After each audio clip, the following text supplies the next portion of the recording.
Para a economia de um país crescer, é necessário aumentar a produtividade. E, nesse quesito, o Brasil preocupa. Um estudo aponta que o trabalhador brasileiro produz pouco até para os padrões da América Latina e fica atrás de países como a Venezuela.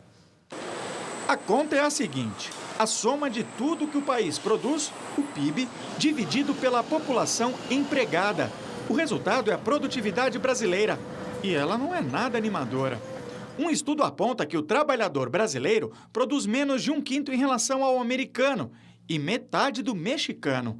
Como a conta não leva em consideração o desemprego, ficamos atrás até da Venezuela. Na América Latina, nossa produtividade só é maior que a da Bolívia.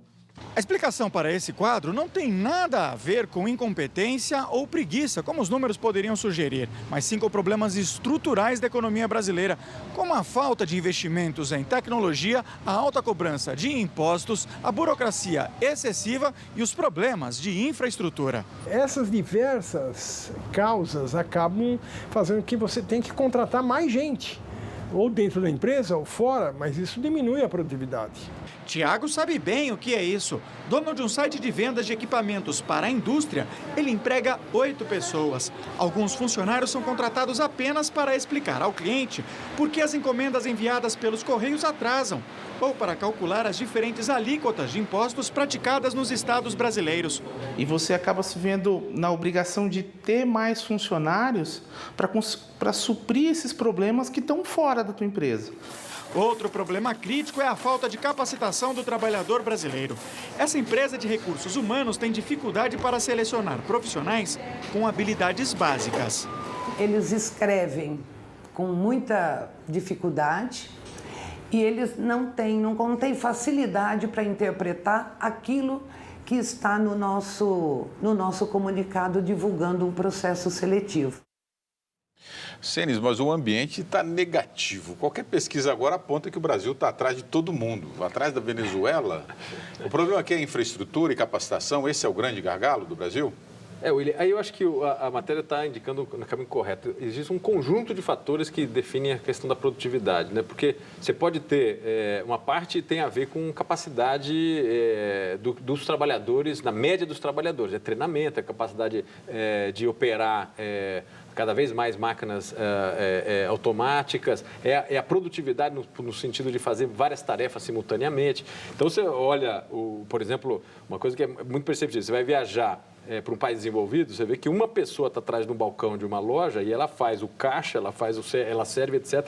É uma capacidade de fazer multitarefas muito bem estruturada. Você vai no Brasil, nitidamente você vê a diferença. A outra questão diz respeito ao conjunto de leis trabalhistas. Então, por exemplo, você pode ter maior produtividade se a carga de trabalho que a sociedade autoriza num trabalhador, por exemplo, a jornada de trabalho, for maior. Você aumenta a produtividade, diminui o direito do trabalhador, mas do ponto de vista de produtividade se aumenta.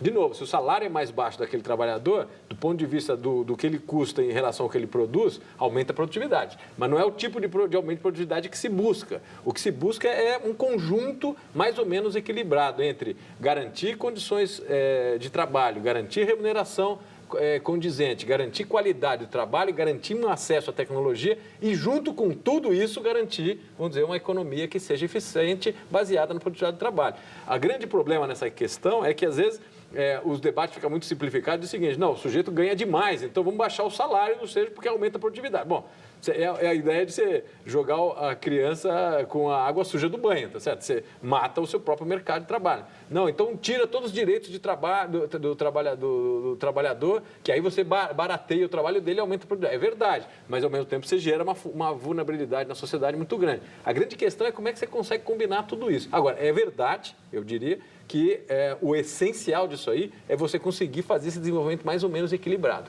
Tudo que crescer nesse conjunto de maneira artificial, ele não é sustentável. Então, dito isso, um dos elementos que acho que dá para afirmar hoje é que você teve um crescimento do salário no país hoje, diria hoje, mas refletindo os últimos anos, que foi muito superior ao crescimento da produtividade média da economia. O que aconteceu? Você perde produtividade nesse caso. Então, aí, esse tipo de disfunção é que é necessária a sociedade tomar uma decisão. Mas por que, por exemplo, na Europa, os países lá, o salário é bom e o pessoal trabalha pouco?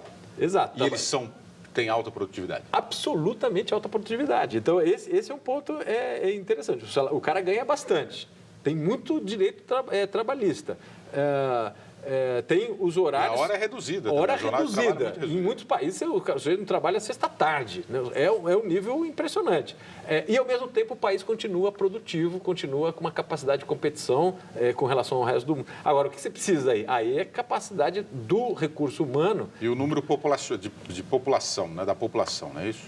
Mas aí a população... Mas eu acho que, nesse caso, diz respeito mais à capacidade produtiva de cada um dos trabalhadores. Tem a ver com a capacidade de um sujeito operar ambientes de alta tecnologia, né? Quanto mais esse cara for capaz, mais você consegue colocar tecnologia, mais você tira o custo de mão de obra daquela produção e, portanto, se aumenta a produtividade média da economia. Então, esse é o caminho ideal, ou seja, que todas essas variáveis cresçam mais ou menos junto ao longo do tempo. O Gabriel P. está dizendo aqui, é claro que produz pouco, os empresários não investem em nada, nem em equipamentos, nem em capacitação, tem só ganância. Tem uma parcela aí que deveria ser do empresário, de investimentos no trabalhador?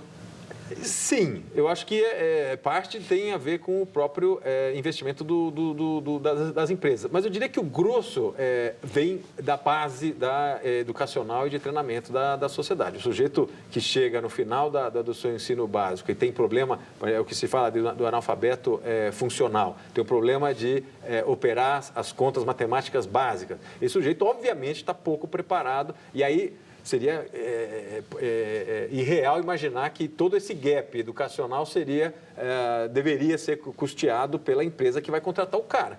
Ocorre isso no Brasil e em outros países de maneira talvez mais frequente do que você deveria. Agora, cabe à sociedade produzir pessoas com capacidade educacional suficiente para poder performar nos seus respectivos trabalhos de maneira mais adequada. O Brasil peca nisso e não dá para imaginar que os empresários vão ser os responsáveis por corrigir esse gap.